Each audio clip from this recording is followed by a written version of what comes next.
Hi, my name is Attorney Walter Knott with Disability Resolution PA. I'm going to be going through specifically question 22 of the top 50 most common child-based disability hearing questions that you will likely come across in that hearing. Here we go.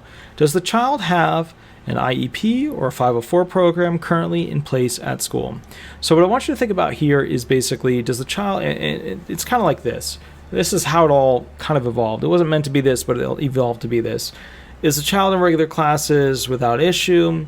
Are they starting to give the child accommodations? Are they giving the child a 504 program? Are they giving the child an IEP program? Are they placing the child in a special academia institute?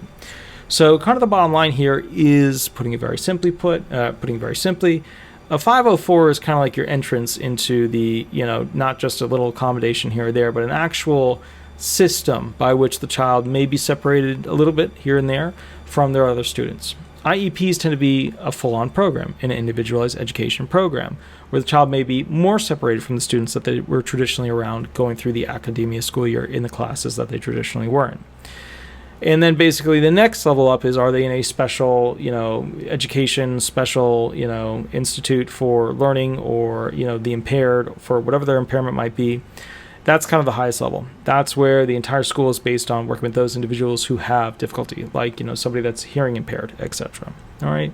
You want to be able to go through specifically and have a copy of that and memorize it ahead of time, what the school is saying about your child, what you think is correct about what they're saying, what you think is wrong about what they're saying, and then also go into all the little details, all the little changes about what they're saying your child can or cannot do, things that you're doing to try and increase the likelihood that your child will be successful, and how your child is responding to those particular things. All right. My name is Attorney Walter Knott, Disability Resolution PA.